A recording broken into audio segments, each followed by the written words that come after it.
el orden exacto, que si usted mira en el formulario 1016, que es la estructura de la tesis doctoral, él es exactamente igual. Prefiero no innovar porque en realidad aquí está todo lo que nosotros podemos trabajar. ¿Qué se les pide?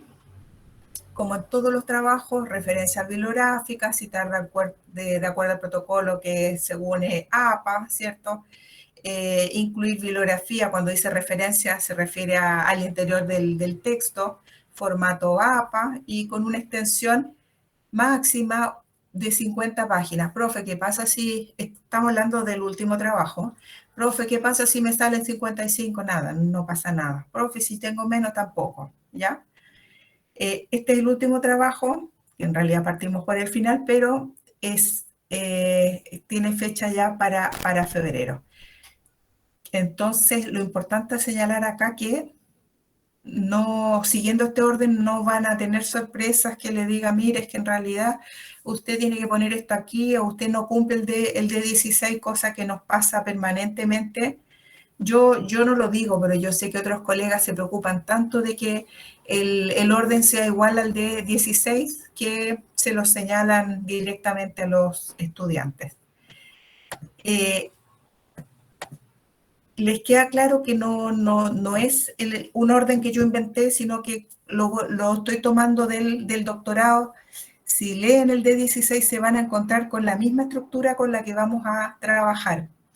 En otros cursos yo he hecho mi estructura, pero al final les digo, a ver, si las indagaciones que a mí me gusta ponerla en el primer capítulo y acá se las pide en el segundo, listo, no nos hagamos problema, la ponemos en el segundo capítulo o en la segunda parte.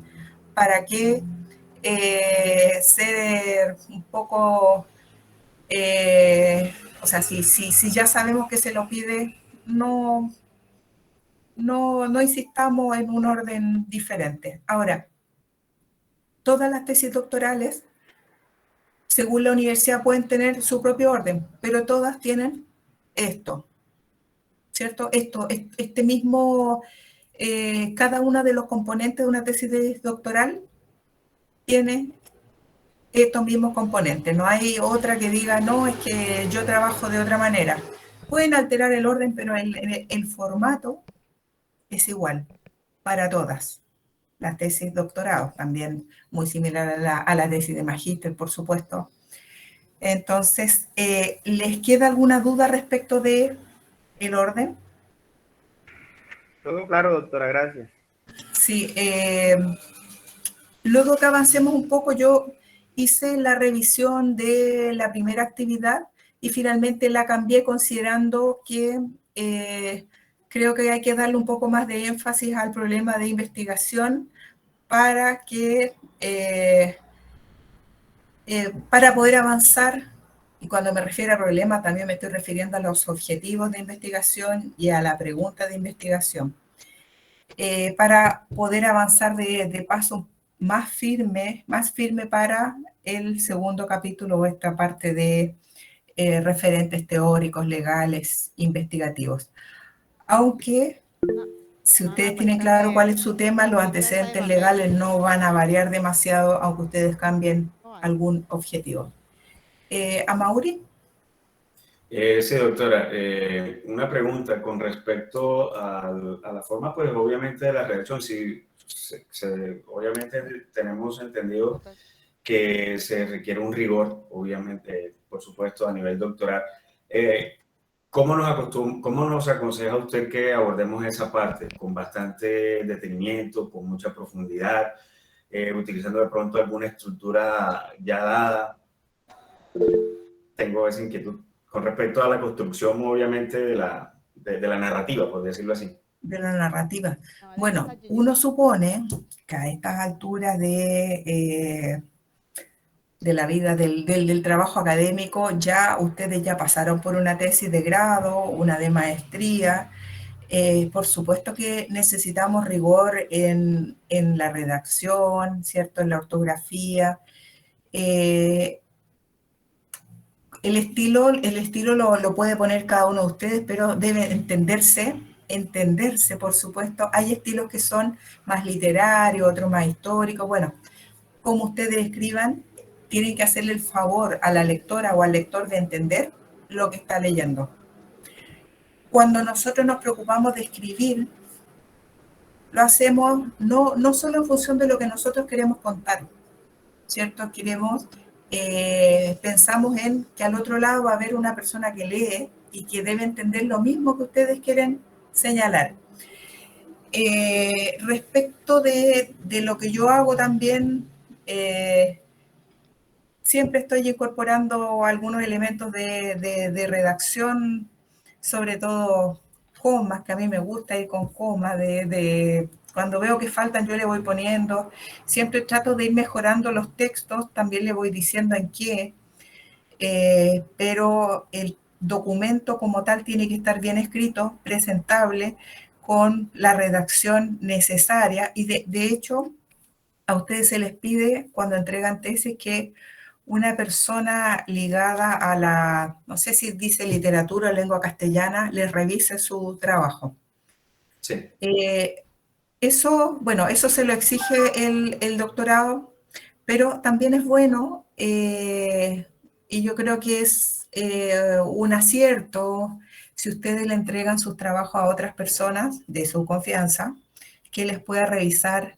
Por ejemplo, a veces tenemos amigos o amigas que están ligadas a alguna disciplina específica de la escritura y que les puede decir, mira, eh, esto no se entiende, o esto está mal escrito, o esto está mal redactado, o la palabra que usaste no es la correcta. No sé, si tienen esa posibilidad de compartir su trabajo con aquellos para que se lo lean, y a veces salen ideas interesantes, porque suele suceder que uno cuando lee sus cosas no le encuentra mayores detalles, y aquí vamos a leer mucho sobre lo mismo, entonces ustedes lo leen, ¿cierto? Lo encuentran bien, luego lo leo yo y veré cómo lo encuentro, ¿cierto? Le voy haciendo algunas recomendaciones si es que las hay, pero una tercera persona es una mirada distinta que no conoce este proceso y que también les puede aportar al desarrollo de la escritura de su investigación. Ustedes pueden hacer que lea la tesis quien ustedes quieran, no hay limitaciones, no hay nada en el sentido de que no se las puede leer, no. Ya saben quiénes se la van a evaluar, que va a ser parte de la comisión del doctorado. Ellos o ellas ponen la calificación. Yo acompaño en ese momento tanto del proyecto de investigación como de la entrega de la tesis, digamos, la sustentación final. Así que también es recomendable, si a ustedes les parece, leer otras tesis. Hay cantidad de tesis de doctorado que puede ser en el tema, y a veces uno dice, mira, el formato es interesante, cómo planteó la introducción. Listo, si les parece interesante, bueno, recogemos ideas. No tenemos que inventar la pólvora para hacer una introducción muy distinta, sino que debe señalar lo que se requiere explicar en una introducción, todo lo que se va a presentar en la investigación. No sé, si alguien piensa, profe, pero es que ¿cómo se plantea un resumen? Claro, yo le puedo decir cómo se plantea, pero lean resúmenes de investigaciones. Es que, mire, estuve leyendo una tesis y había uno de los conceptos claves que a mí me servía. Bueno, si le sirve, úselo, trabájelo, revíselo, no sé. Es que de un texto saqué la categorización. Perfecto, ponga esa categorización si le sirve y refiera del lugar o del texto del autor desde donde sacó esa categorización de los conceptos o de las variables que usted está utilizando. Con esto quiero decir que no nos quedamos en lo que yo les digo o en lo que ustedes tienen a mano, sino que vamos más allá, leamos artículos, leamos investigaciones ojalá doctoral. Ustedes perfectamente pueden opinar sobre lo que están leyendo. Todos ustedes tienen profesiones, han sido formados en la universidad, por lo tanto, creo que la escritura debe ser acorde a esa cantidad de años que hemos pasado por la universidad. Que a lo mejor alguno puede decir, sí, pero yo no soy tan experto. Bueno, aquí vamos a terminar siendo lo mejor, la mejor expertise en escribir, ¿cierto? No se aprende a investigar sino investigando, no se aprende a escribir, digamos, de manera académica sino escribiendo. Listo, vamos haciendo también ese ejercicio y vamos aprendiendo por distintos lados, por el lado temático de la escritura, de la forma, del cómo hacerlo. Tenemos que ir aprendiendo y mirando también cómo lo han hecho otras personas. ¿Algún otro comentario, pregunta? Sí, un comentario, doctora, Sí. ya para terminar el por qué mi pregunta. Yo digamos que tiendo a ser bastante descriptivo.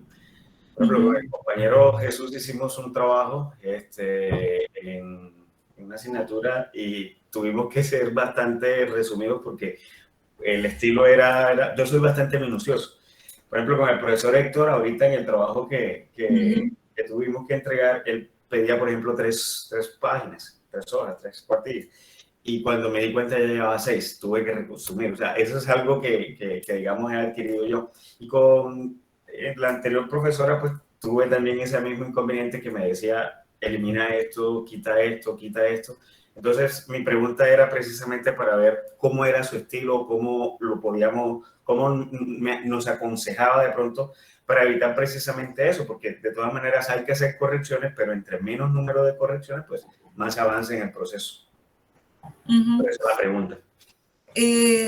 Claro, va a depender de lo que yo pueda leer de su trabajo, pero ustedes piensen que cuando se finalice el último cuatrimestre, que es ya vendría siendo el próximo año por un tema de meses, lo ideal es que ese mismo documento se tome y se entregue, es decir, que podamos entregar finalizado el proyecto de investigación. ¿Cuántas páginas yo he visto que tienen los proyectos y los que con mi estudiante hemos presentado? 110 páginas, 100 páginas. Estamos hablando de 3 capítulos con introducción, con bibliografía. O sea, margen de páginas tenemos y también he visto de 150. Entonces uno dice, claro, es más o menos 50 por cada capítulo. No es mucho ni tampoco es tan poco. Entonces, si ustedes creen que vale la pena poner lo que se señala, yo no les voy a decir, saquen esto porque a menos que sea algo que no tenga nada que ver, pero acá cada uno tiene que, como les dije, tomar opción de qué es lo que va incluido en la investigación y qué no va incluida. Si es reiterativo, yo le voy a decir sí, pero es que en realidad usted está diciendo lo mismo de otra manera. Pero bueno, eso lo vamos revisando en el tiempo, en el momento. Y cuando yo les decía que van a leer mucho su misma base, lo van a leer mucho. Que se los voy a leer yo también muchas veces, también. Y aún así nos pueden faltar o sobrar cosas. Entonces, vamos a hacer todo nuestro mejor trabajo, por supuesto que sí. Hay algo que se me olvidó que dijo Amaury, pero se me fue de la cabeza, pero era más bien de estructura. ¿Qué otra cosa me dijiste? A lo mejor se... No, sí, cómo era de pronto, por ejemplo, si le gustaba mucho el detalle, si de pronto era de pronto miraba la minucia o de pronto la profundidad como de pronto podíamos articular las ideas escritas. Mire, yo leo todo. Todo. Hay, como te digo, hay personas que tienen redacciones o narrativas diferentes, pero la forma en que se pongan las cosas, acá lo importante es el fondo y que se entienda. Si usted es minucioso para escribir, está bien, me parece adecuado, pero minucioso no significa que sea reiterativo. La profundidad en una tesis doctoral está excelente, ¿cierto? No tiene que ver una cosa con otra. Y ojo, que no es como me guste a mí, sino como a usted le parezca que está quedando mejor. Y aquí y esto se lo digo a todos, hay que separar dos momentos. Uno es el documento propiamente tal y otro es la investigación propiamente tal. Como nosotros somos una persona y estamos investigando sobre la marcha, es decir, vamos escribiendo el documento, pero también nos vamos planteando los elementos que son propios de la investigación. Lo probable es que no hagamos esta distinción. Incluso después que presentemos el proyecto de investigación, ya el próximo año, será a mitad de año, digo yo, la forma verbal que utilicemos cuando presentemos, después de sustentar el proyecto, ya vamos a estar hablando cuando avancemos el cuarto y quinto cuatrimestre, ya vamos a estar hablando en pasado, porque la investigación ya se hizo, porque ya vamos a haber aplicado instrumentos de recolección de información, ya vamos a haber analizado la información recogida y el documento final va a venir en tiempo pasado. Hoy día estamos hablando en presente y en futuro de lo que vamos a hacer. Va a llegar un momento que vamos a hablar en pasado, lo que se hizo. Y ahí leemos todo y vamos modificando algunos verbos porque no es mucho tampoco, pero la lógica de estoy presentando un proyecto con la investigación ya está terminada y lo que cambia ahí es el tiempo verbal, más que otros aspectos que se hayan presentado con anterioridad. Escribir lo mejor posible cada uno a su manera y es importante pensar que hay otra persona u otras personas que van a leer su proyecto y que van a leer su investigación. ¿Algún otro comentario, pregunta? Sí, doctora Jesús. Jesús.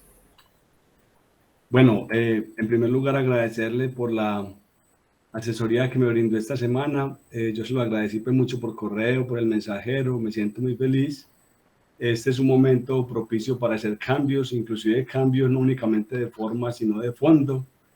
Y ese es mi caso. Entonces, yo tengo una pregunta aquí breve y es un cambio que estoy haciendo. El tema mío, la variable principal, sigue siendo el desarrollo del pensamiento computacional, pero en el último giro pues, que le he dado es hacer un análisis hermenéutico desde la pedagogía de Freire. Entonces ahí tengo 3 opciones de título. Las voy a colocar en el chat y me lo disculpan, pero es para poder decidir una de las 3, porque pues lo compartes porque de pronto algún otro puede estar pensando algo similar y le puede servir, ¿cierto? Para un cambio. Sí.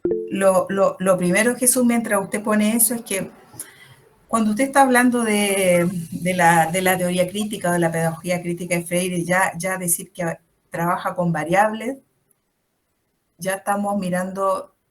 No, o sea, no quiero decir eso. No, pero perdón, o sea, yo mantengo el concepto pues, de variable porque la tesis anterior o la propuesta anterior era positivista, pues era cuantitativa. Ahora hablo de esa variable como categoría, como tema. Bueno, entonces, sí, eso yo me di cuenta mientras usted escribe que los documentos que revisé hablaban de variables desde un principio.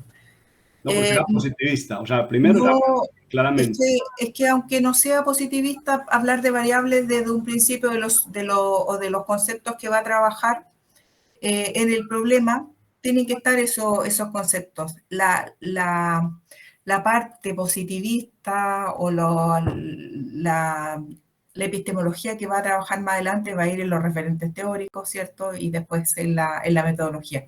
Es que me llama la atención que desde el principio ya piensen en variables, sino que tenemos que hablar de conceptos y esos conceptos tienen que aparecer descritos, problematizados de la mejor manera. Voy a entrar acá a lo que usted propone. Sí, pero yo quiero de pronto plantear un poco ahí algo. Y es lo siguiente. Yo sé que son conceptos. Finalmente el conocimiento son conceptos. Bien sea positivista o cualitativo o como sea, pero finalmente el conocimiento son conceptos. y esos conceptos tienen relaciones y obviamente hay que definirlos para poder llegar a un acuerdo de qué es lo que significa eso. En un momento dado, un concepto de esos es una categoría si es algo cualitativo o es una variable si es algo cuantitativo. Claro. Lo importante es que sea preciso lo que se está pretendiendo abarcar con el concepto. Entonces, en este caso, hay a nivel internacional un concepto que fue definido inclusive más formalmente desde el 2006, que el concepto es el pensamiento computacional. Sí. Aunque fue definido en el 2006 y uno mira en Scopus ese concepto entre comillas, y ahí está pues una gráfica pues de cómo ha evolucionado el concepto, inmediatamente se observa pues, y si uno pone obviamente distintos idiomas, obviamente que le salen mucho más enfatizados español, inglés, alemán, pues otros idiomas. Entonces el concepto como tal es pensamiento computacional, pero ahí ya de entrada está uniendo dos cosas, una habilidad o capacidad de la persona que es que pensar, y un apoyo tecnológico que es la computación. O sea, ese concepto une dos cosas. Toda la trayectoria de lo que es la computación, inclusive cuando no habían computadoras. Por ejemplo, una calculadora manual es computar, o un estudiante computa cuando hace una suma o una resta en un cuaderno. Eso es computar. O sea, la computación ha existido desde que el hombre es capaz de contar. Eso es computación. El pensamiento es la facultad de trabajar con esa computación, y ahora pues con la tecnología. Pero el concepto ya compuesto, desarrollo de pensamiento computacional, ya introduce el hecho de, obviamente, de desarrollar esa capacidad. O sea, de entrada, si uno busca, por ejemplo, en Scopus, ya entre comillas, desarrollo del pensamiento computacional o desarrollo del pensamiento computacional, ya las entradas se reducen demasiado. Eso quiere decir que muchos han hablado del pensamiento computacional, pero más pocos han precisado el término completo, desarrollo del pensamiento computacional. En ese sentido, pues no quiero extenderme más, pero, y además quiero vincular ese concepto que es teoría, que es pensamiento computacional, con la práctica que es desarrollarlo, o sea, teoría y práctica. Entonces, ahí como para ir precisando, y les comparto pues eso y me disculpan. La segunda parte del título es un análisis hermenéutico desde la pedagogía de Freire, que es la primera opción, o el segundo, un análisis hermenéutico desde la praxis en Paulo Freire, y el tercero, un análisis hermenéutico desde la teoría y práctica en Paulo Freire. ¿Por qué lo pregunto los tres? Porque la pedagogía en Freire se llama de muchas maneras: pedagogía crítica, pedagogía de la esperanza, pedagogía de la pregunta, pedagogía del oprimido. O sea, finalmente es una pedagogía. Y la pedagogía hemos aprendido que es la reflexión sobre la praxis educativa, o la reflexión sobre la acción, reflexión y acción. Entonces, usar el término pedagogía, obviamente estamos en el campo de la educación, o sea, que nos remite inmediatamente a que estamos en este campo. Hablar de la praxis no necesariamente incluye pedagogía, porque la praxis es en todas las áreas. Por ejemplo, la praxis en economía, la praxis en política, la praxis en cualquier otro campo de la actividad humana. O sea, que es más amplio, pero obviamente uno estaría diciendo, estoy en educación, habría que pues hacer como ese enlace. Y finalmente decir, digamos que praxis en nuestro medio, pues para gente normal sería una palabra sofisticada. O la tercera versión, análisis hermenéutico desde la teoría y práctica en Paulo Freire, digamos que ya uno es menos elevado, pero ya la gente entiende más directamente, porque es teoría y es práctica, ¿cierto? Finalmente las tres cosas remiten a lo mismo, se va a desarrollar el pensamiento, pero lo que se quiere es hacer un análisis hermenéutico de esa obra en él. ¿Para qué? Porque la analogía es la siguiente: si en la época de Freire, que era mitad del siglo pasado, se hablaba de la alfabetización de los adultos, en especial como él lo hizo, puesto ese programa, esa campaña que iba a empezar hasta el golpe del 64. Entonces, él estaba haciendo toda una campaña de alfabetización cuando interrumpió ese golpe, pero ya habían formados como 2.000 alfabetizadores, tenía toda una estrategia para alfabetizar como a 2 millones de personas en cierto tiempo.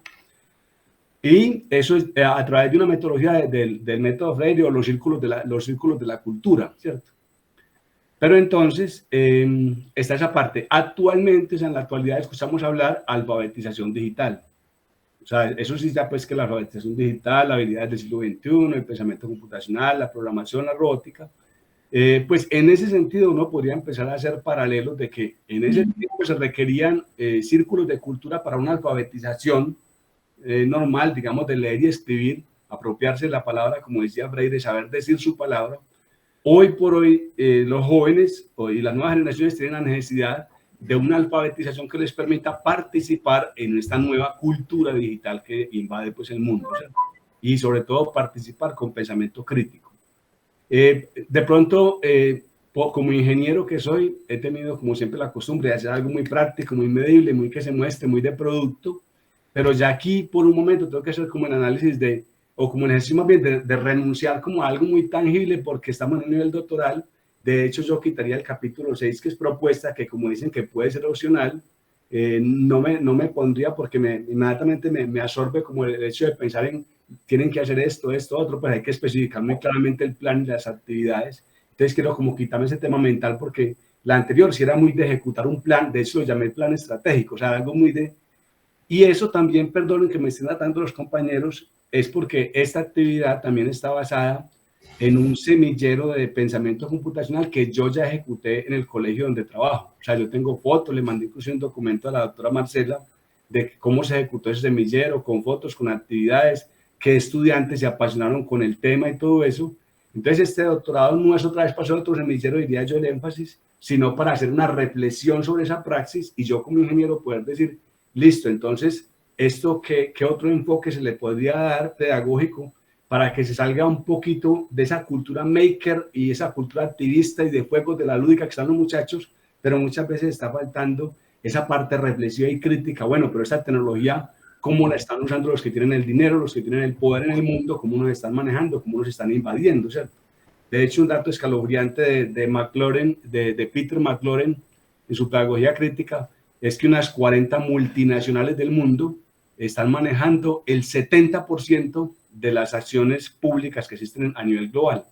Y específicamente en Estados Unidos, el 8% de la riqueza es poseído por el 92% de las personas, mientras que solamente un 8% de las personas en Estados Unidos tienen el otro 92% de la riqueza.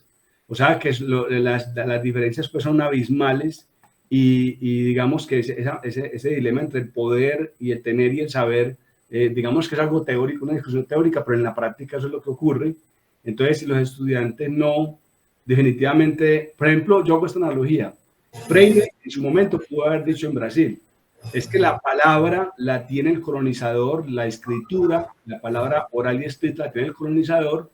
Entonces, como ellos nos están colonizando y esclavizando, entonces olvidemos de la palabra y vámonos para el campo a sembrar, ¿cierto? Él pudo haber dicho eso en su época. Y él, al contrario, dijo, si el colonizador gobierna y tiene esa palabra porque con esa nos maneja, entonces venga, vamos a alfabetizarnos en esa lengua y aprendamos a poder ejercer la política, ejercer la educación, desarrollar la cultura, hacer nuestra propia creación. Y inmediatamente dieron el golpe, precisamente lo persiguieron a él porque él iba precisamente a través de ese método a concientizar a la gente y a liberarlos de eso. Pues yo me extendí demasiado, pero qué pena esos aportes de la pedagogía crítica. Quería tomar de su palabra, Jesús, que, y es para todos, no necesitamos partir ni de modelos, ni de estrategia, ni cómo vamos a solucionar lo que estamos proponiendo. La tesis doctoral se juega en la investigación. Entonces, siguiendo lo que dice Jesús y que lo he conversado con otras personas, es que primero investigamos y después, si procede, podemos hacer una propuesta.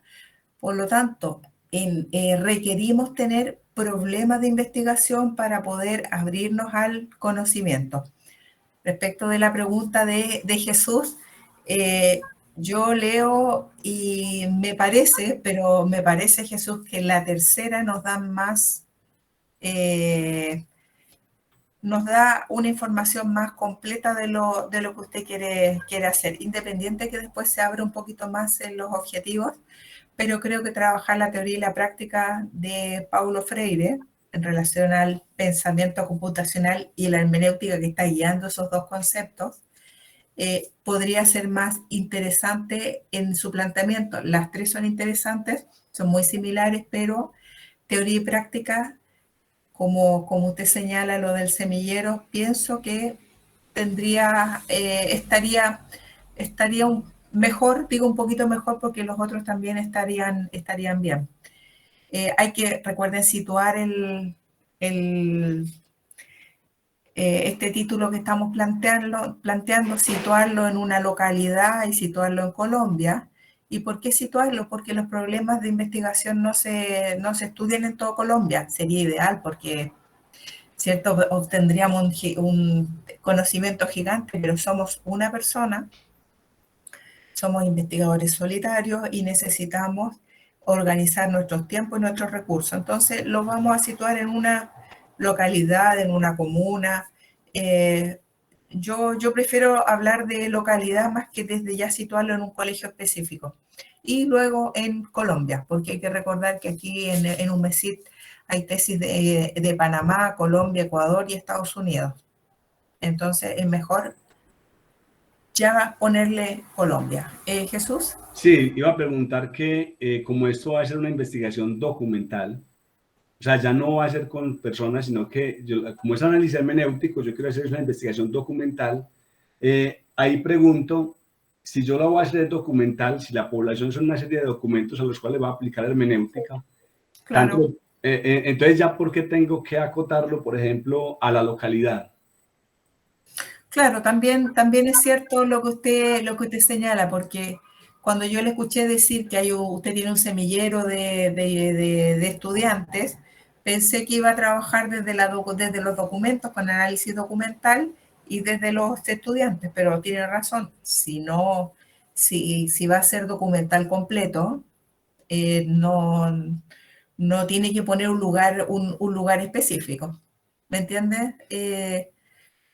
Aunque también podría cambiar en el camino y decir, bueno, voy a hacer como Paulo Freire menciona la teoría y la práctica, voy a trabajar con teoría, pero también con práctica, podría pensarlo también.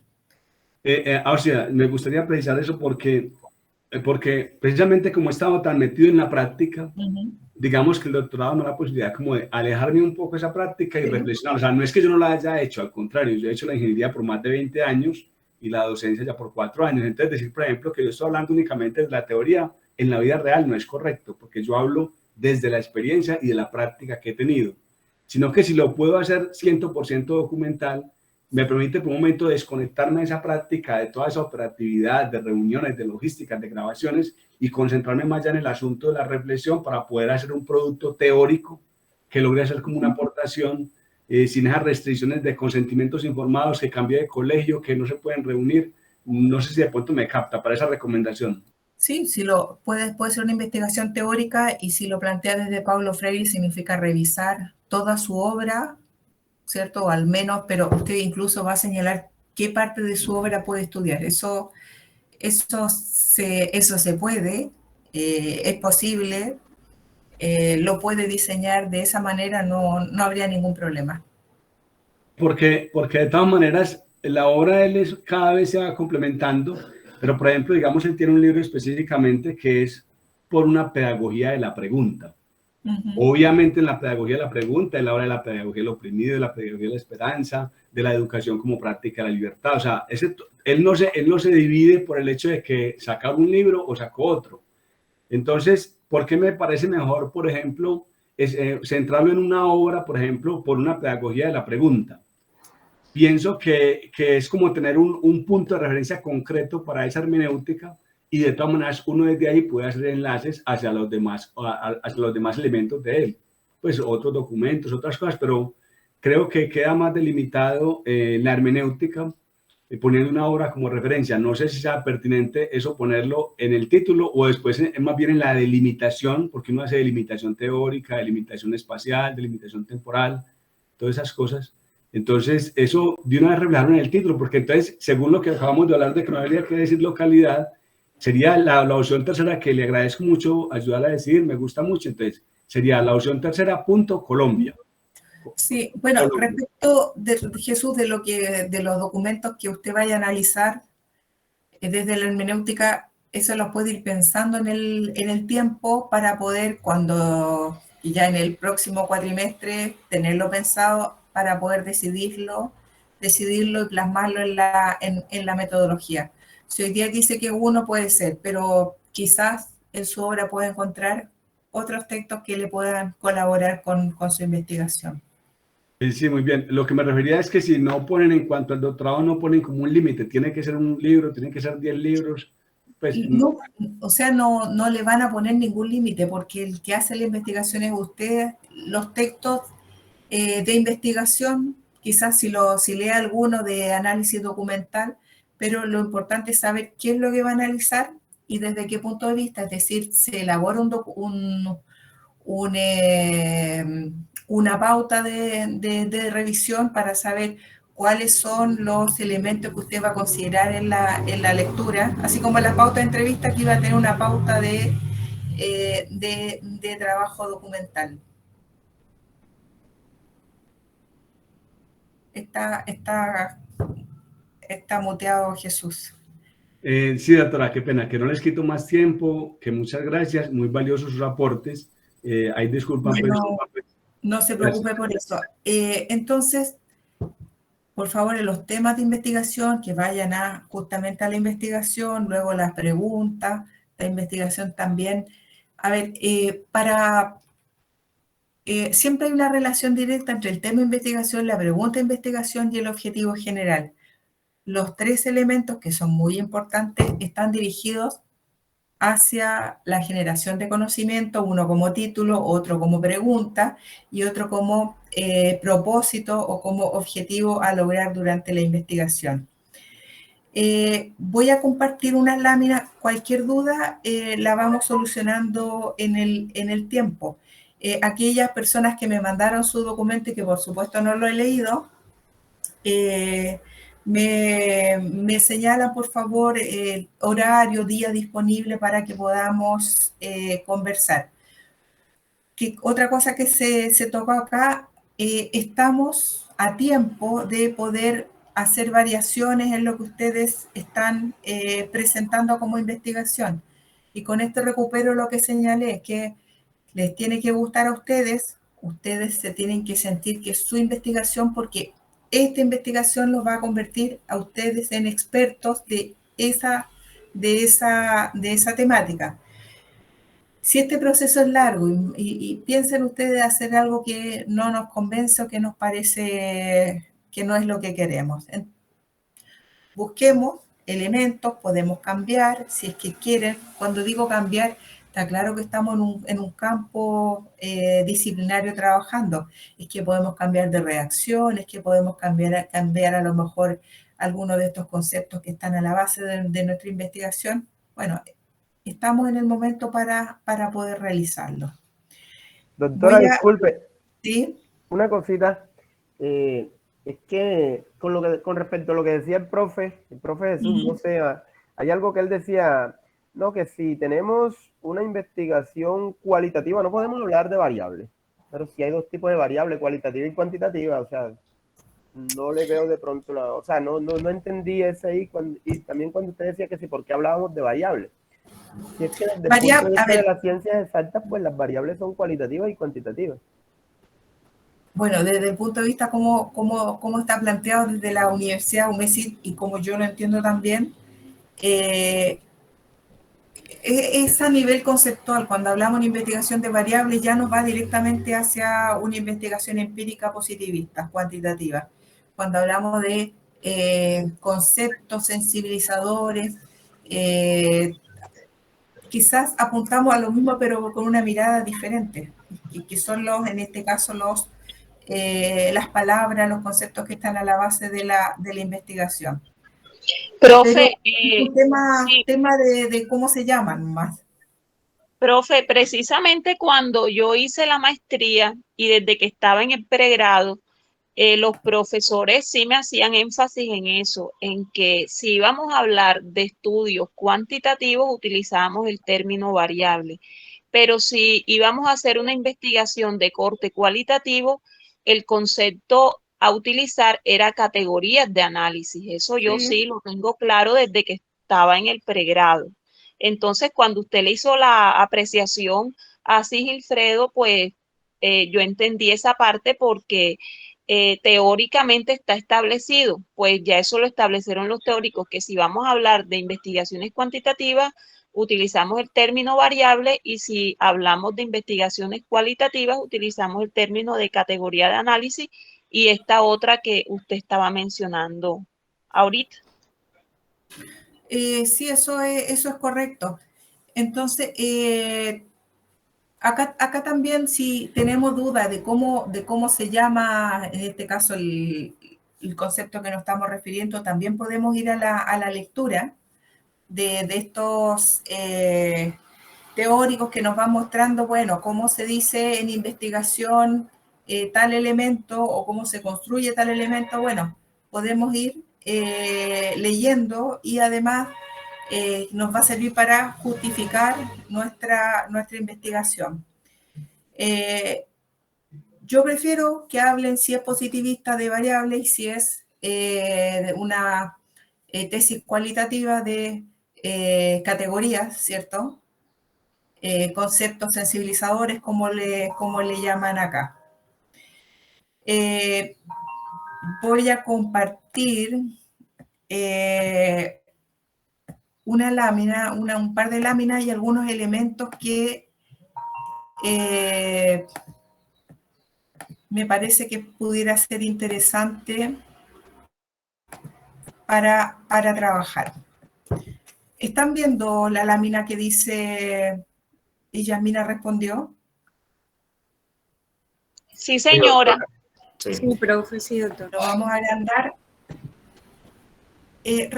Respecto de esta lámina, que es un fragmento de un libro de Fátima Mernissi, se las voy a leer, y me gustaría que ustedes pudieran señalarme qué es lo que les parece interesante, qué reflexión podrían hacer o qué elementos recoger de este párrafo. Fátima Mernissi, en su libro Sueños en el umbral, Memorias de una niña del harem, es del año 94, dice: y Yasmina respondió que lo verdadero y lo falso debían tomarse con calma. Dijo que algunas cosas podían ser lo uno o lo otro, y otras ni lo uno ni lo otro. Las palabras son como las cebollas, dijo. Cuantas más capas quitas, más significados encuentras. Y cuando comienzas a descubrir la multiplicidad de significados, lo verdadero y lo falso carece de importancia.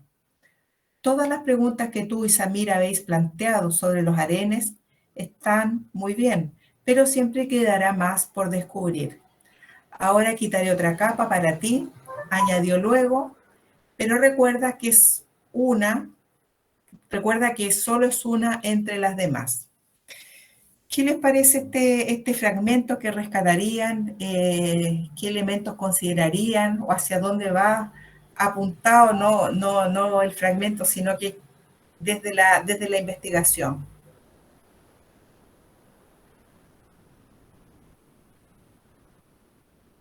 Yo no los veo, así que sí, pueden hablar directamente. El conocimiento es infinito, y en la medida en que nosotros nos adentramos en él, vamos encontrando cosas que en un momento eran nuestra verdad, pero encontramos cosas que nos hacen dudar.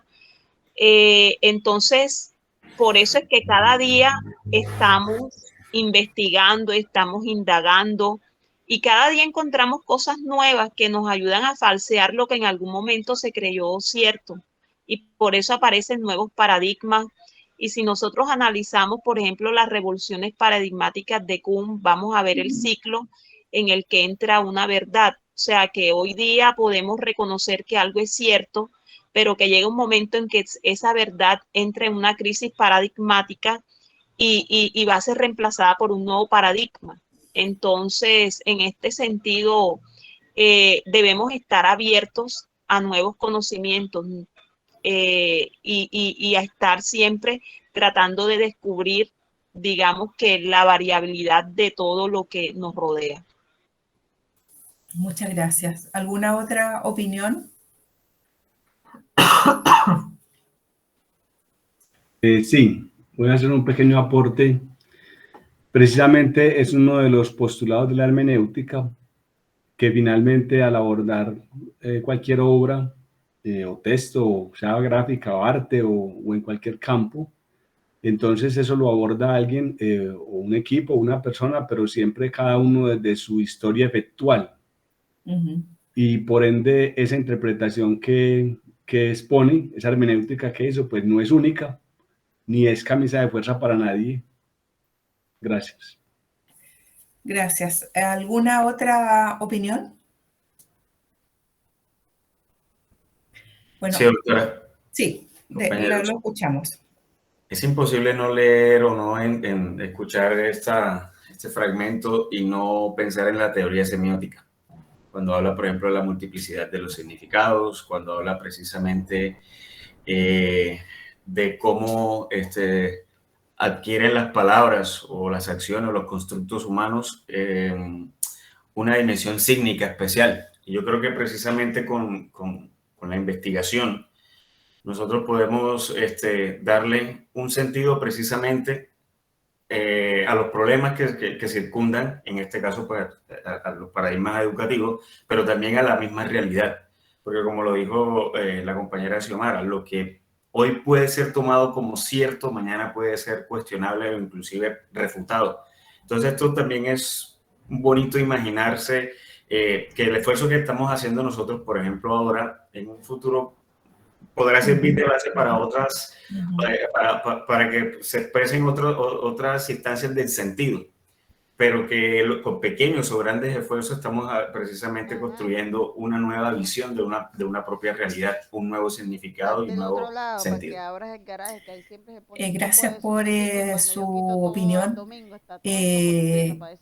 Claro, cuando en este fragmento hablamos de los sentidos, de los significados, de ir quitando una capa más de esta cebolla, hablamos de la construcción la construcción, bueno, acá aparece lo verdadero y lo falso, pero la construcción temática. Y cuando hablamos de esa búsqueda de sentido, por lo menos yo lo ligo directamente a la investigación cualitativa, porque busca saber, busca plantearse, busca indagar, busca construir socialmente, en este caso con estas personas, esa realidad, no toda, sino esa realidad. Acá lo podemos también relacionar con Berger y Luhmann, que espero que ustedes lo conozcan. Su texto, La construcción social de la realidad, nos muestra que por más que uno piense que la realidad esté dada, finalmente la vamos construyendo individual o socialmente. Y esa construcción que hacemos es la que necesitamos realizar también en nuestra investigación. El problema de investigación no está dado, lo vamos construyendo. El resto de la investigación de las opciones que tomamos no están dadas, las vamos construyendo. Voy a subir el texto de Berger y Luhmann porque es interesante ver Berger y Luhmann son dos sociólogos que trabajan este texto de la construcción social de la realidad y que permite dar cuenta que lo que vemos no está dado, sino que nosotros lo vamos construyendo. Y en ese sentido, esa construcción aporta al conocimiento. Entonces, llegar a estas verdades, y como dice Jesús, desde la hermenéutica podemos llegar a construir estas verdades. ¿Pero qué verdades? Las de estas personas. No van a ser las verdades de toda la sociedad. Y en ese sentido, las verdades son para quien las señala. En el caso de las ciencias duras, las verdades van a ser diferentes a las verdades que se construyan desde lo cualitativo, desde la hermenéutica, desde la búsqueda de significado. Yo les voy a mandar estas láminas para que las tengan. Si hay alguien que quiere opinar respecto de este texto, lo puede hacer si quiere.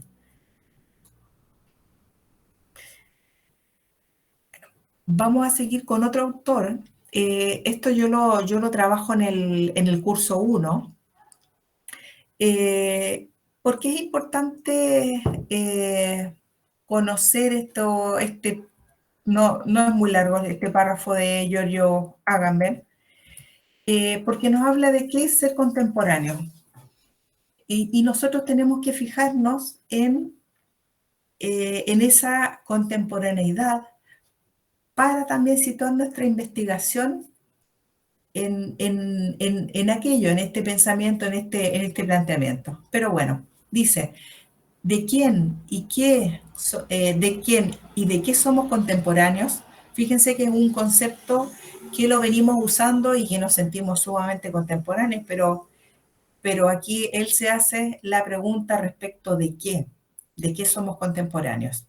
Entonces, vuelvo a leer, ¿de qué y de quién somos contemporáneos? Y ante todo, ¿qué significa ser contemporáneos? Roland Barthes dice que lo contemporáneo es lo intempestivo. En 1874, Friedrich Nietzsche, un joven filósofo, manifiesta que las consideraciones intempestivas con las que quiere hacer las cuentas de su tiempo, tomar posición con respecto al presente. Eso es interesante, tomar posición con respecto al presente. Esta consideración es intempestiva.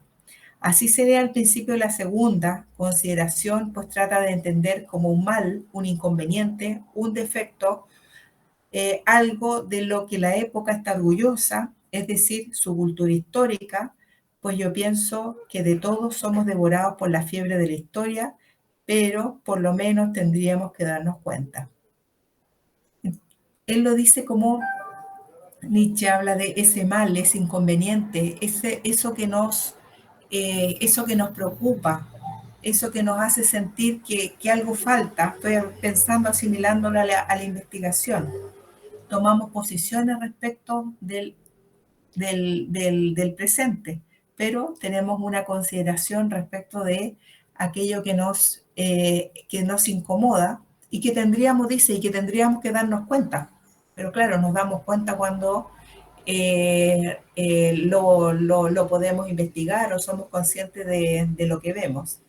Nietzsche coloca su pretensión de actualidad, su contemporaneidad con respecto al presente, dentro de una falta de conexión, en un desfase. Pertenece verdaderamente a su tiempo.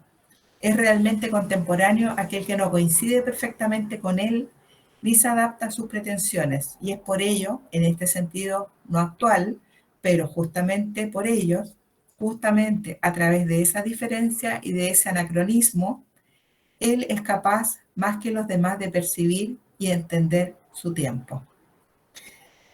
Vayan pensando en qué sentido les puede hacer estos dos párrafos de Giorgio Agamben, donde se refiere a lo que es contemporáneo. Siempre intenta relacionarlo con la investigación. ¿Alguna opinión respecto de esta lectura?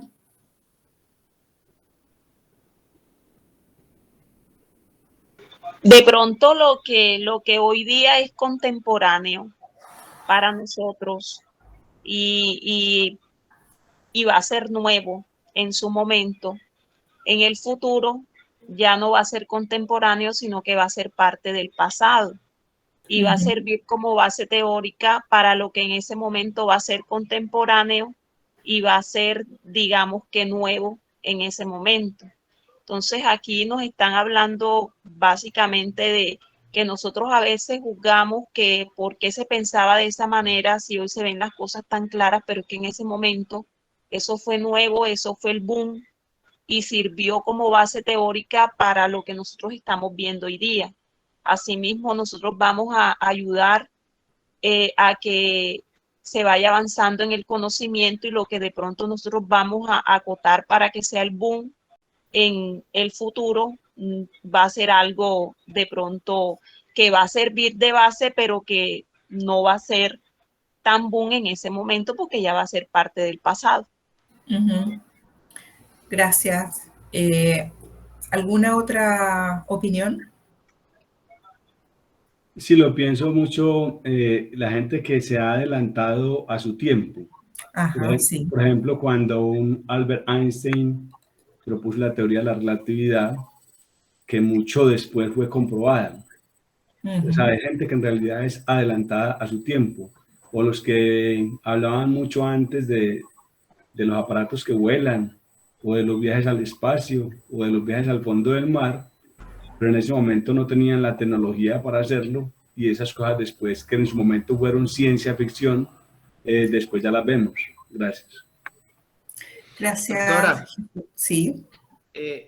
yo lo comparo también, o lo relaciono más bien con el texto anterior, cuando habla de las capas de la cebolla. Ujú. O sea, en su momento la primera capa es lo que estamos trabajando, por decirlo de alguna manera, y es allí. Y ya cuando termino de trabajar eso, ya pues me surgen nuevos paradigmas, nuevos retos que tengo que ir buscándole una nueva solución y así sucesivamente. Muchas gracias. ¿Alguien más quiere decir algo? Perdón. Bueno, profe, yo lo relaciono, bueno, yo siempre trato de mirarlo desde mi área, desde la literatura. Cuando trabajamos desde la literatura con los estudiantes, siempre les digo que es necesario para entender, por ejemplo, un movimiento literario, cultural, siempre es necesario conocer la historia. El texto nos habla aquí de anacronismo, ¿no? De estar siempre analizando lo pasado, y cuando entendemos ese pasado, cuando entendemos el tiempo, somos, de cierta manera, nos volvemos más críticos, más analíticos.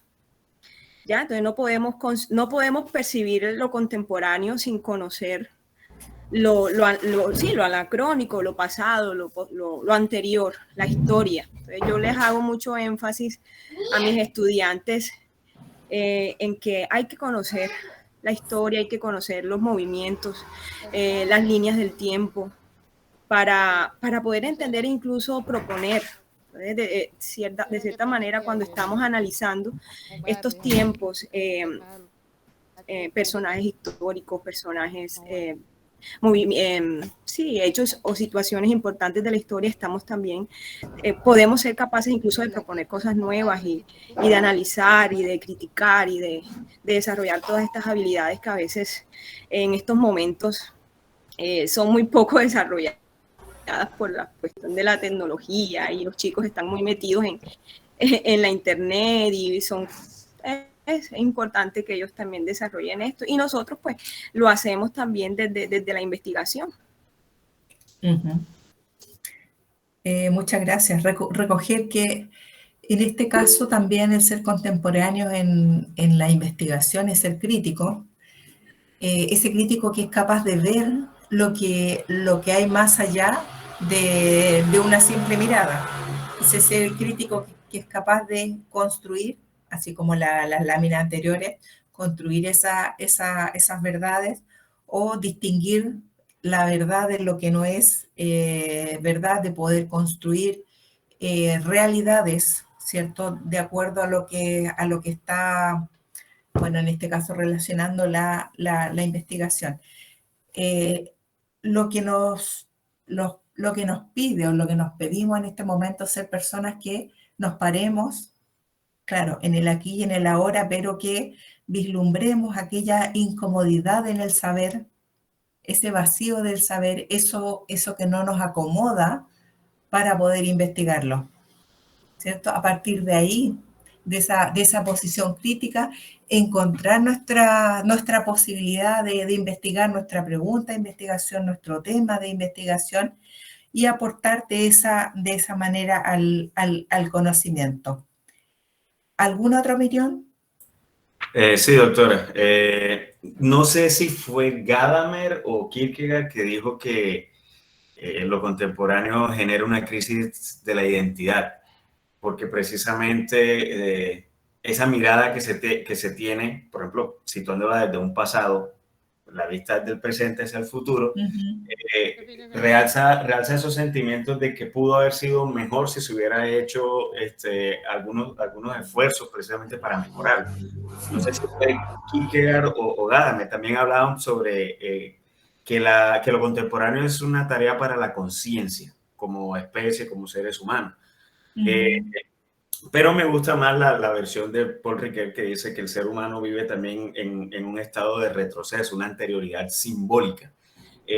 Nosotros no podemos asegurar que el futuro sea ese jardín del Edén que de pronto soñamos, pero podemos establecer precisamente acciones que vayan a mejorar, que le den solución a los problemas actuales para que no impacten tanto en el futuro. Yo creo que también nosotros, llevándolo acá en términos de nuestras investigaciones, eso es lo que estamos haciendo.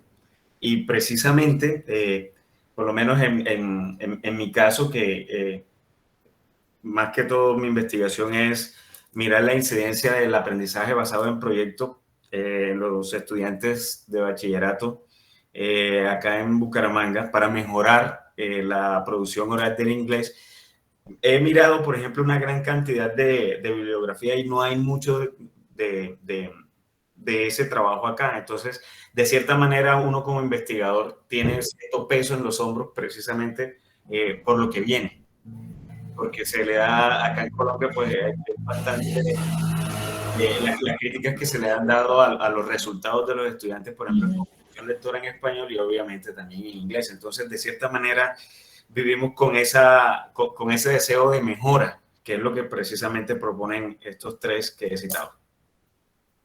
Sí, muchas gracias por eso, porque estamos siempre pensando en la mejora, pero para tener o para llegar en algún momento a esa mejora tenemos que saber qué es lo que estamos entendiendo por aquello que se está planteando. Y eso también es ser contemporáneo.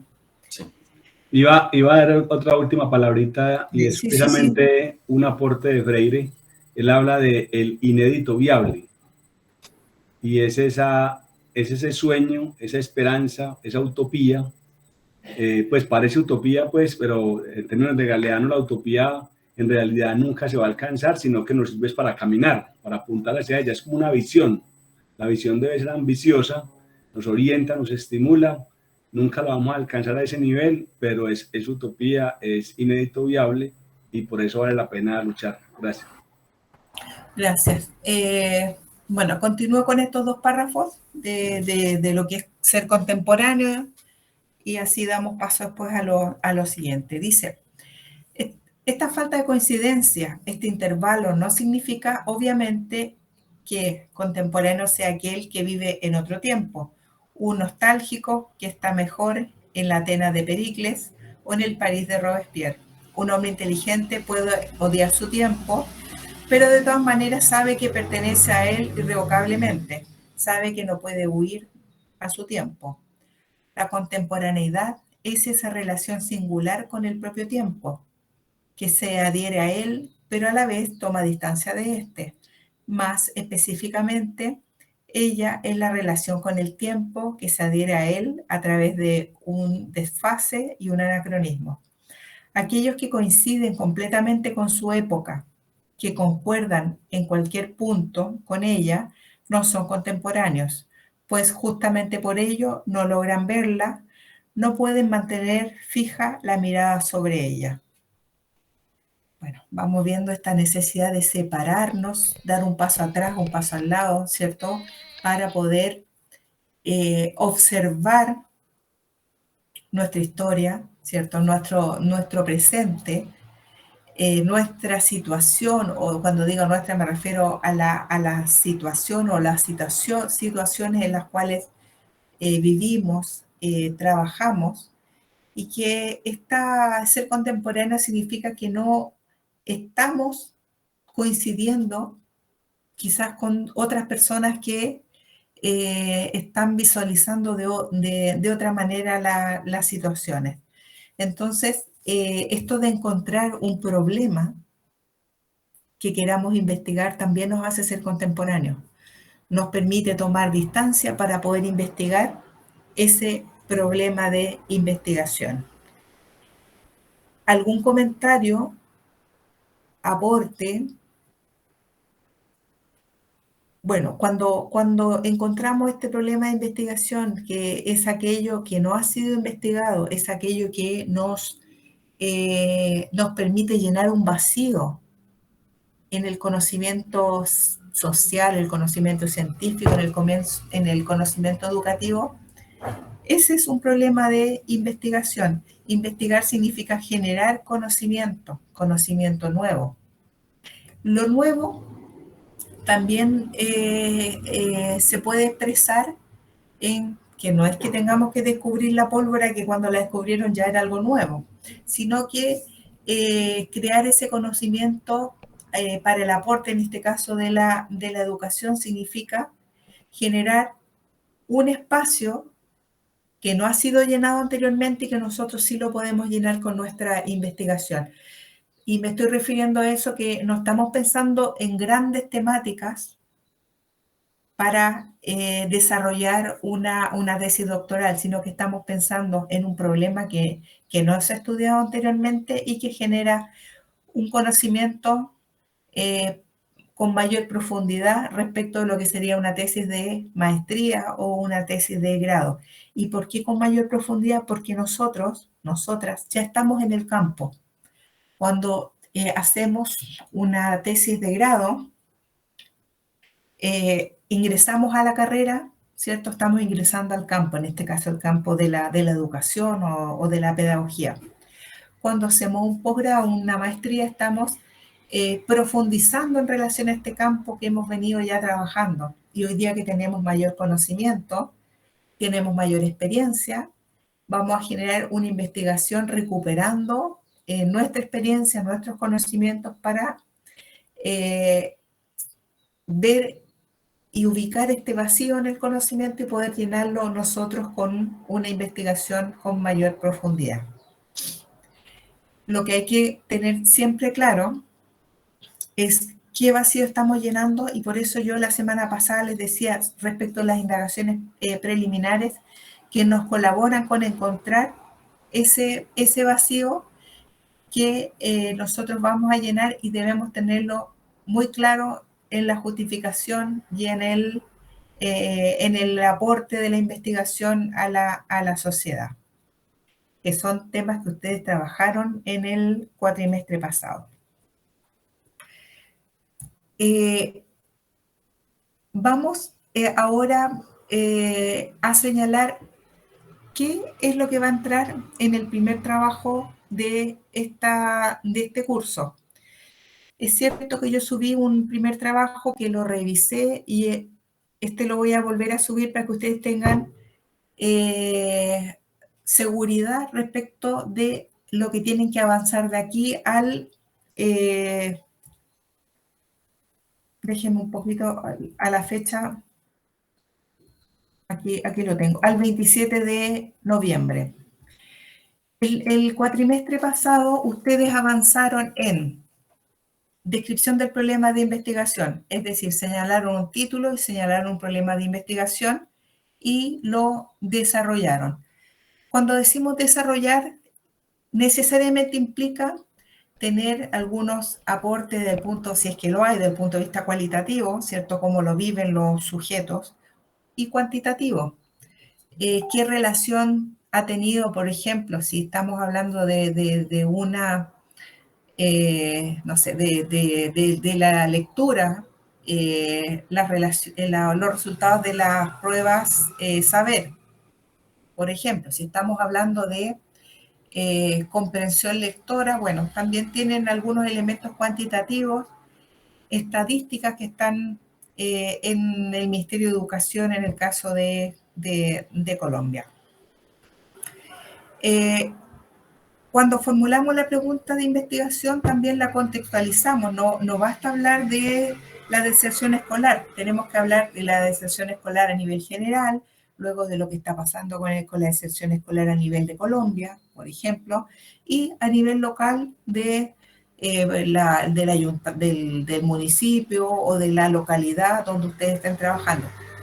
Por supuesto, siempre que tenga relación con eso, porque lo que nos planteó Jesús va a ser desde una mirada más teórica. Aún así nos podemos plantear ciertas hipótesis o premisas o presupuestos, o supuestos le podemos llamar en investigación cualitativa, donde En hipótesis vamos a tomar dos variables y vamos a apostar, por ejemplo, cuál tiene mayor, qué variable tiene más incidencia sobre la otra, intentando explicarnos por qué. Y en el caso de los supuestos cualitativos, también vamos a proponer, sin haber hecho la investigación, una mirada hacia el problema de investigación y hacia la explicación de esos conceptos que estarían relacionados. Cuando yo hablo de conceptos, lo cualitativo o variable, lo cuantitativo, tiene que estar en nuestro título. Nuestro título va a juntar en lo cuantitativo dos variables y en lo cualitativo va a trabajar con dos dimensiones o dos conceptos o dos conceptos sensibilizadores, pero no va a haber uno, van a haber dos. Siempre van a haber dos. Se van a haber planteado también y que lo van a revisar son el propósito general u objetivo general y los propósitos específicos u objetivos específicos y la justificación y el impacto de la investigación. Esto es lo que ustedes trabajaron en el cuatrimestre pasado. Es lo que ustedes me van a mandar para yo leer, es lo que ustedes pueden remirar para hacerle los ajustes necesarios para que podamos continuar en este cuatrimestre. Si tienen dudas o preguntas respecto de este capítulo, que es el que debiera haber quedado más o menos listo el cuatrimestre pasado, las pueden realizar. Ahora, lo que yo vi de los trabajos que ustedes me mandaron es que dentro de la descripción del problema está el estado del arte. Las investigaciones doctorales que ustedes buscaron, ¿cierto? La ponen dentro del problema. Yo les he sugerido a los que he leído que tomen el estado del arte y lo pongan en este segundo cuatrimestre porque por el orden que yo les señalé, iría en esa ubicación. Perdón, me fui para atrás. Si quieren hablar, ustedes interrumpen porque yo no los veo. Doctora. Sí. ¿Puede volver a...? Usted está mostrando una diapositiva con esos puntos, ¿cierto? Por supuesto. Me la coloca nuevamente, por favor. Exactamente esa. Bueno, usted mencionó que ahí, en lo cualitativo, las dos dimensiones deben aparecer en el título, ¿cierto?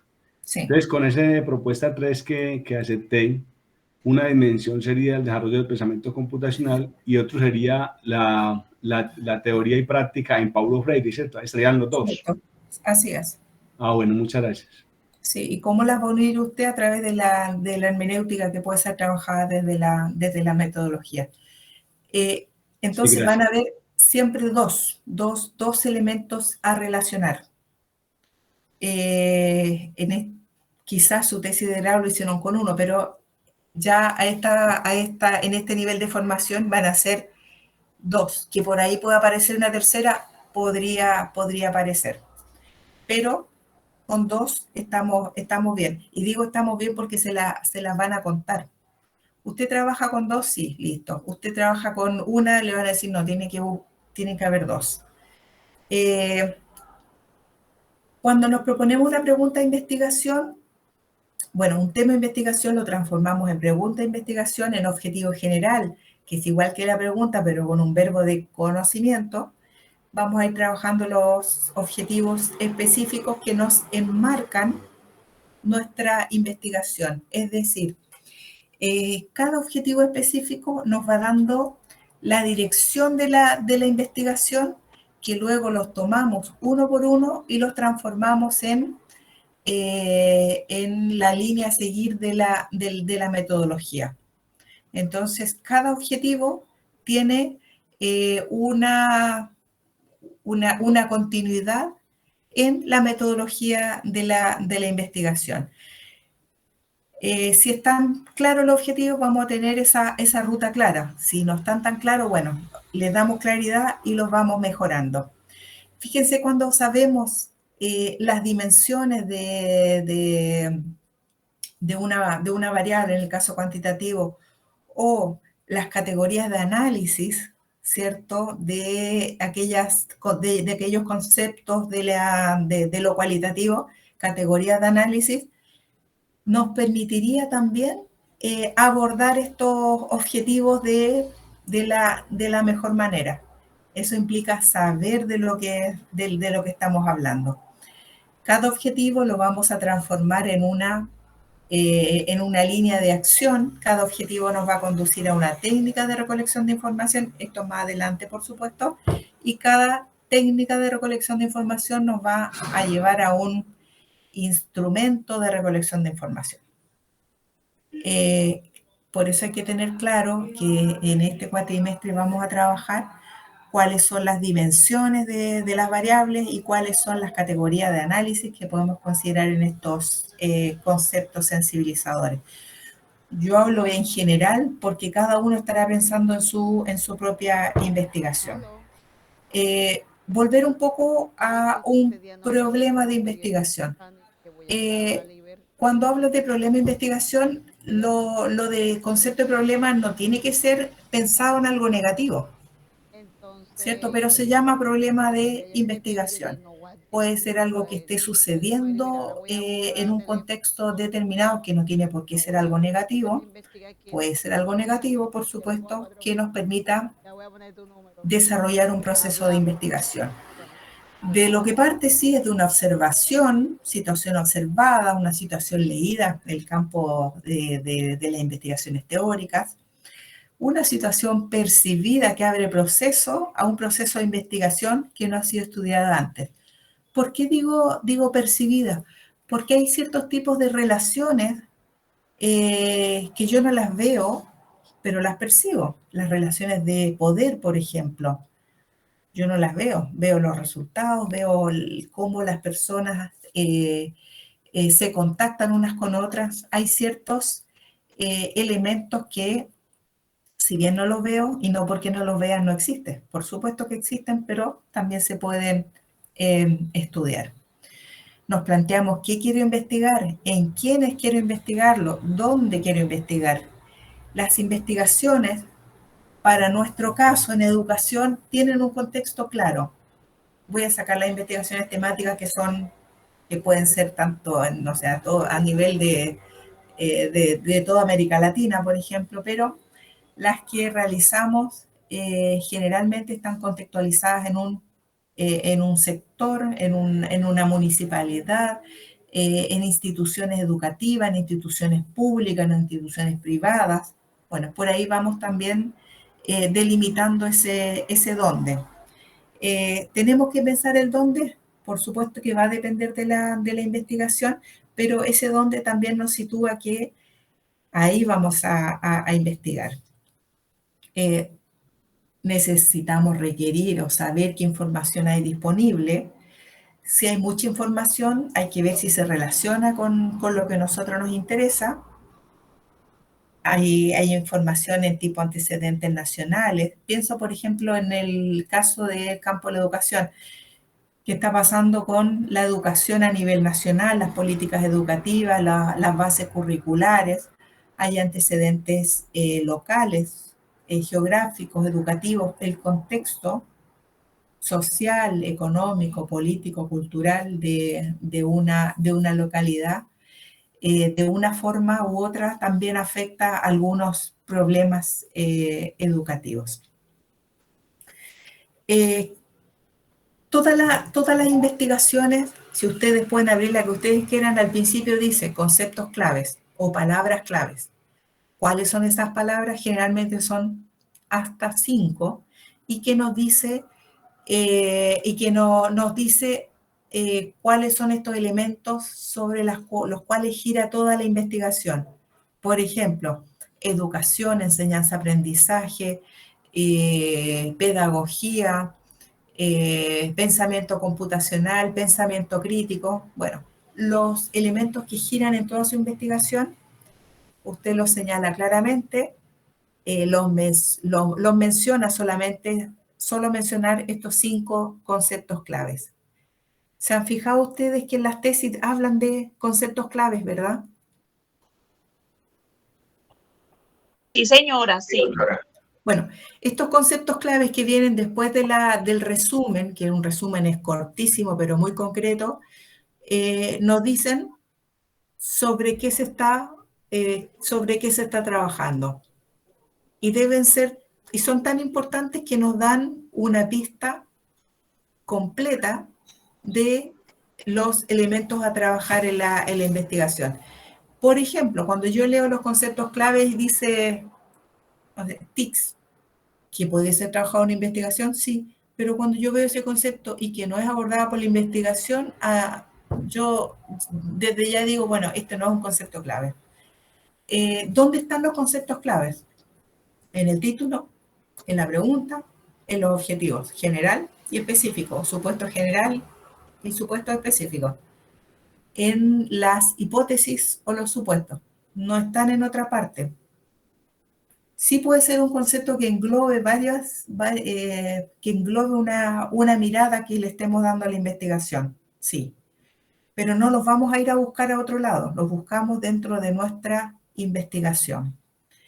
El problema, ¿tiene que estar en un contexto local?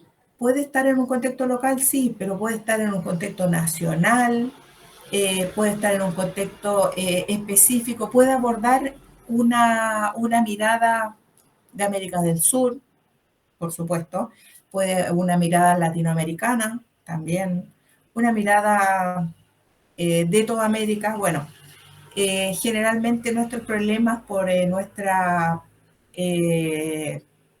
por las capacidades que tenemos están centrados en el contexto donde nosotros nos movemos. ¿Que lo podemos hacer más amplio? Por supuesto que sí. ¿Que podemos comparar dos contextos? También, ¿cierto? Investigaciones comparadas. Bueno, cada uno de estos elementos se transforman en opciones sobre los cuales ustedes van a ir trabajando y desarrollando desde su investigación. Yo también tenía preparado para hoy día, pero creo que no voy a alcanzar por una cosa de tiempo. Pero me gustaría mencionar, en realidad lo voy a mencionar al final, que hay distintos tipos de investigación.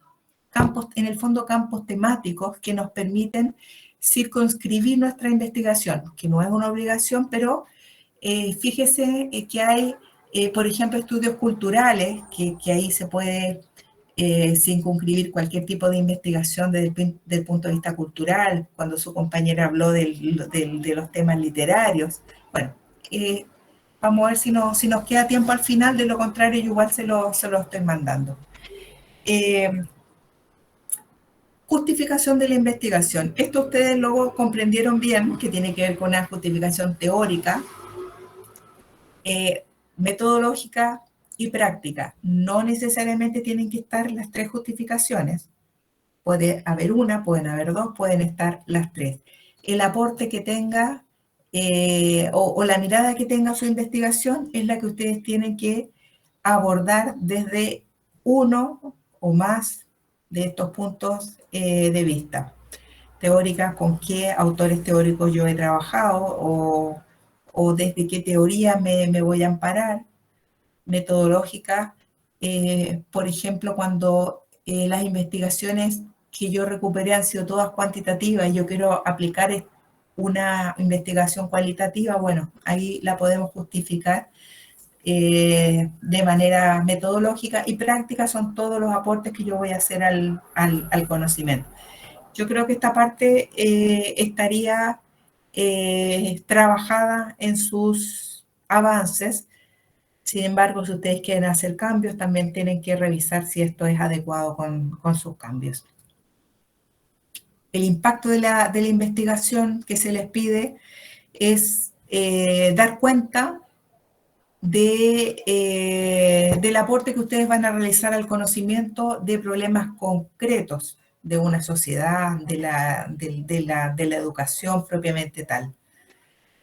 Ese es el impacto de la investigación, qué es lo que yo voy a desarrollar, generar conocimiento nuevo y en qué sería ese conocimiento. Tanto la justificación como el impacto lo pueden redactar ustedes desde sus conocimientos, desde su experiencia, desde lo que ustedes pueden desarrollar para su investigación. Antecedentes históricos, ¿qué es lo que pide el doctorado? Pienso que en varios de los proyectos que yo he leído no está necesariamente escritos los antecedentes históricos. Con esto le digo que yo no sé si no los revisan, pero no necesariamente están. Pero si ustedes quieren trabajarlos, y yo creo que sería bueno hacerlo, es desde el punto de vista del problema que estamos estudiando, conocer o exponer qué ha pasado anteriormente, ¿cierto? Anteriormente me refiero a la historia de ese problema, una reseña histórica que nos permite identificar el contexto del estudio. Los problemas de investigación tienen un nacimiento, así como los problemas de manera negativa también tienen un nacimiento, una historia, una evolución. Según Carrasco, dice que es una narración descriptiva que surge, dice de que surge, surge, evoluciona y se agudiza el problema de investigación. A nivel, entonces, un poco más de historia del problema de investigación. Antecedentes investigativos o indagaciones preliminares o estado del arte. Con esas 3 palabras van a encontrar lo que ustedes realizaron en este primer capítulo, pero que yo les sugiero que lo pongan en este segundo apartado. El estado del arte es una revisión sistemática de las tesis o investigaciones, especialmente doctorales. También pueden ser artículos de investigación. En el caso que no exista una cantidad de tesis o respecto a nuestro tema sea algo muy escaso, podemos ir a buscar tesis de magíster. ¿Para qué es importante estas indagaciones preliminares? Para saber si el espacio que nosotros descubrimos o que queremos llenar es efectivamente un espacio, ¿cierto? Que no ha sido llenado por otras investigaciones. Recuerden que, como toda investigación, lo que se pretende es generar conocimiento nuevo. Lo nuevo tenemos que darle sentido nosotros, desde un contexto, desde un aporte teórico, desde un aporte metodológico, pero tener claro cuál es ese conocimiento nuevo y, como dijimos anteriormente, en el impacto de la investigación, qué es lo que nosotros vamos a generar. Los antecedentes o indagaciones preliminares o estado del arte los van a buscar a nivel nacional. ¿Qué nos dice Colombia respecto de tal tema de tal concepto de investigación? Colombia es un país grande que tiene muchas universidades, por lo tanto vamos a ir buscando de manera temática. Ojo, ¿dónde buscar? Ya saben, hay buscadores en internet, por Google, pueden ir a la biblioteca, pueden buscar en la biblioteca de UMESIT. Bueno, eso es lo que tienen que buscar a nivel nacional. A nivel internacional, que puede ser Latinoamérica, Estados Unidos y Europa, pero necesitamos saber si estos temas han sido estudiados a nivel internacional. Les va a pasar que se van a encontrar con tesis de doctorado hechas en España, pero que son de Colombia o que están destinadas para Chile. Bueno, ahí ustedes tienen que ir viendo cuál es el aporte o qué es lo que les llama la atención de esas tesis. Como recomendación, recuerden poner el autor o la autora, el título, el año, y si son tesis doctorales o artículos investigativos, porque pues de esas cosas también se preocupan.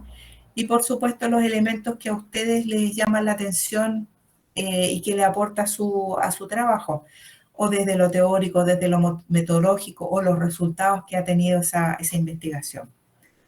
Y también podemos encontrar investigaciones desde lo local, es decir, desde un municipio, quizá hayan hecho investigaciones, a veces tenemos universidades en lo local y también hay investigaciones. Entonces,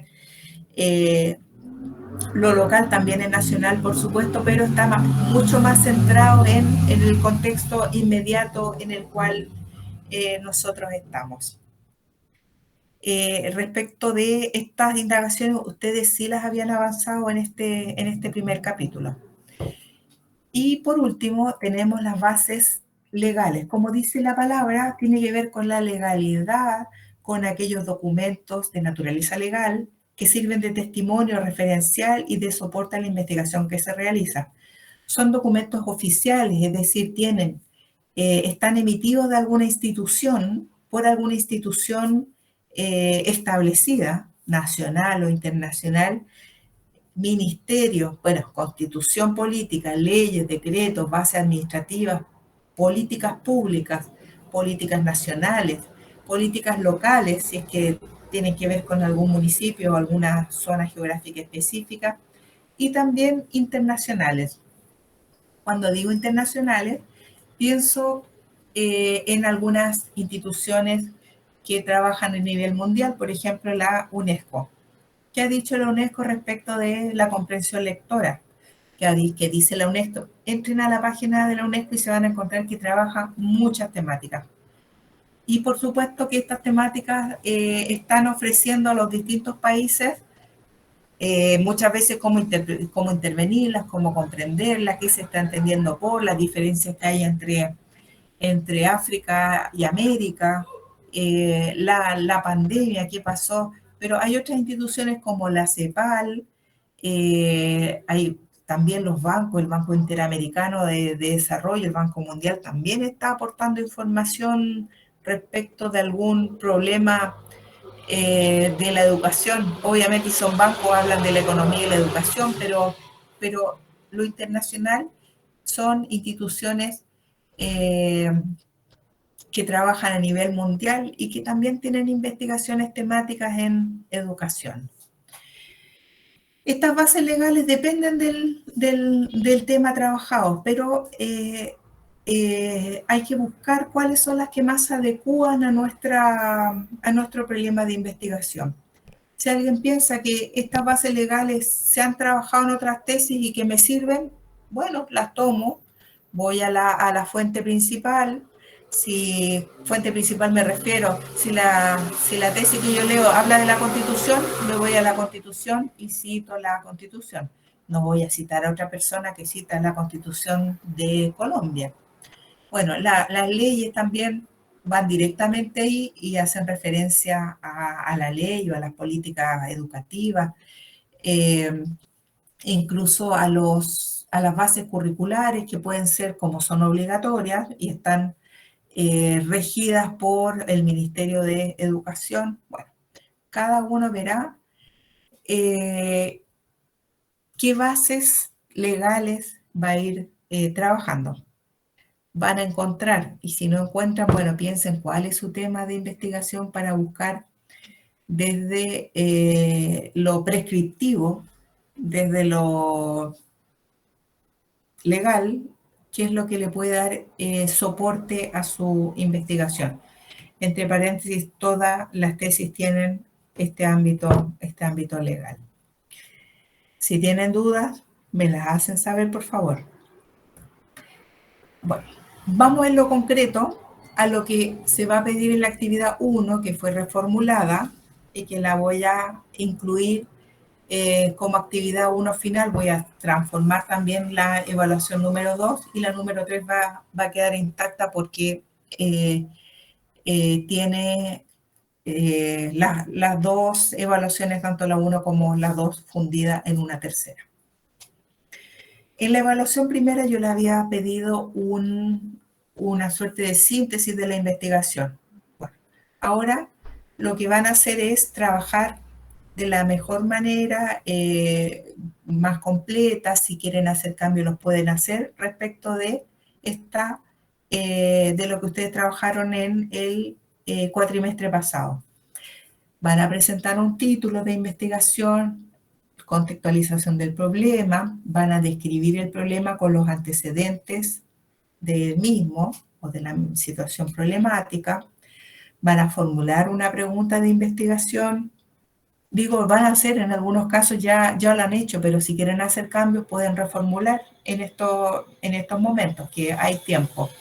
Van a formular una hipótesis o un supuesto, van a desarrollar los objetivos o propósitos, el objetivo general y los propósitos específicos y la justificación de impacto.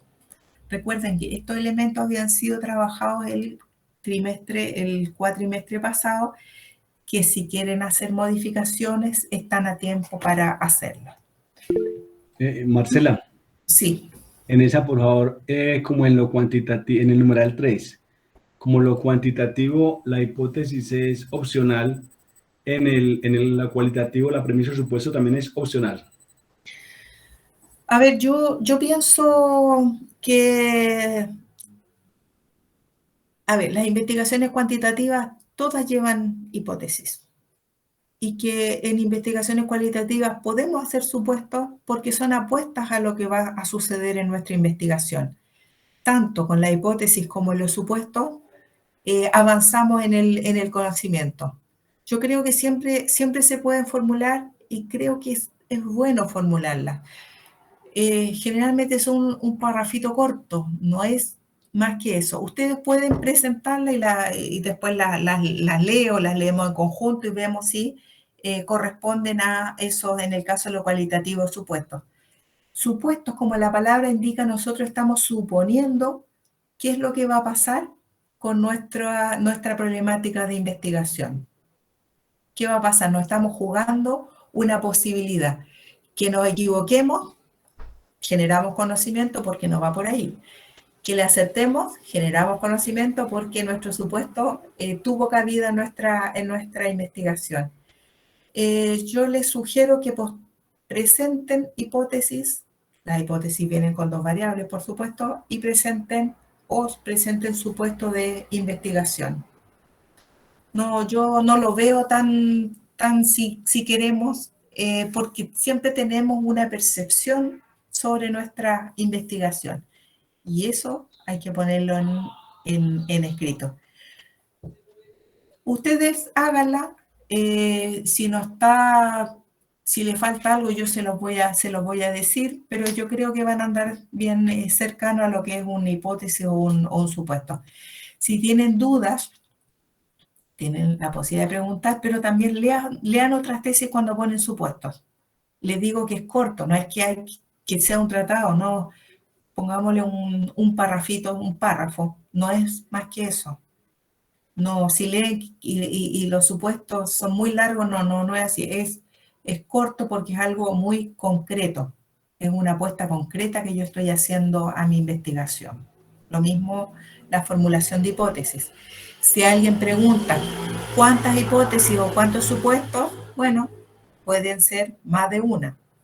¿Que cuánto es lo que dicen los textos? Bueno, no da ninguna cantidad. Ustedes pueden hacer 1, 2, 3, listo, 1, 2, 3. Pero por lo menos intenten hacer una.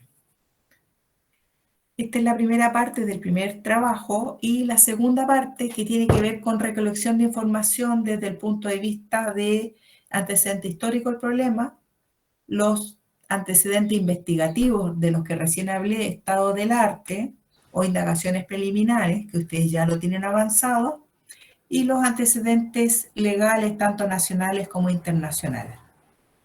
Entonces, el punto 1, ¿cierto?, lo más completo posible, y el punto 2, lo más completo posible.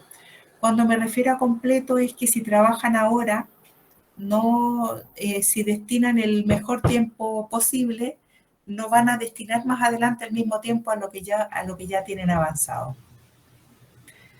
¿Cómo se hace? Bueno, como ustedes lo han venido haciendo, con referencias bibliográficas, con las citas y referencias como corresponde al formato APA. Ahí hay un máximo de 22 páginas. La verdad, hagan lo que tengan que hacer. Si son más páginas, no importa. De hecho, le voy a eliminar las 22 páginas porque nos puede limitar. Ahora, 100 páginas no van a ser de ninguna manera. La fecha de entrega de este primer trabajo va a ser el 27 de noviembre, en la misma fecha que habíamos puesto de un principio, porque la segunda entrega va a ser en diciembre, antes de las vacaciones.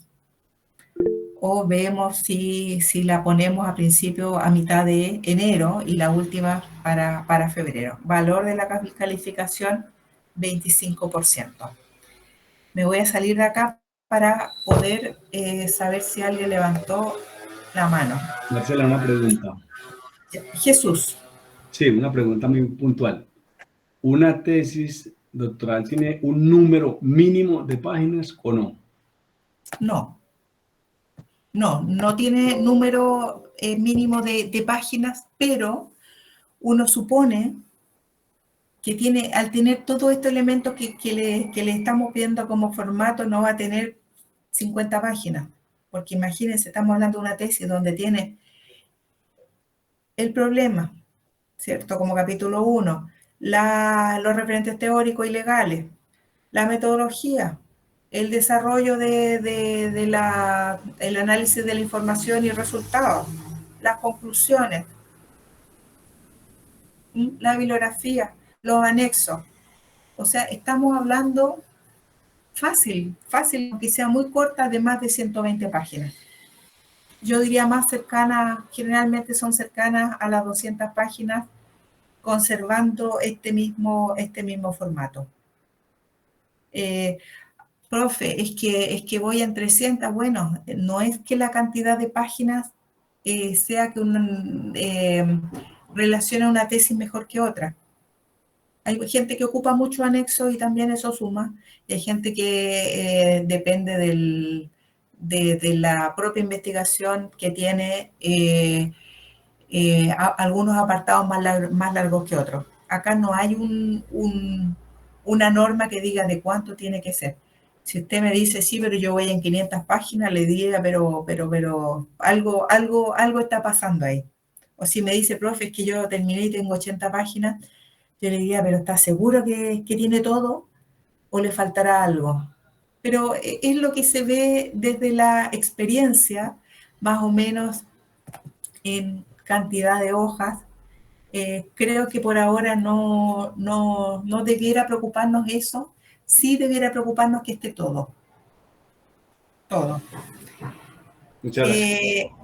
Les voy a subir lo mismo que le presenté en la lámina para la actividad 1, entonces ustedes tienen que seguir trabajando, aquellos que no me han mandado y quieren mandarme, lo pueden hacer, para el 24 de noviembre, en ese mismo orden, para que sigamos un mismo formato, y cualquier duda que tengan, incluso en el trabajo, si me lo mandan, pueden dejar al borde planteado dudas o preguntas que yo les pueda ayudar a responder, lo pueden dejar planteado ahí al borde de la página o al final. Así yo les pueda dar algunas indicaciones.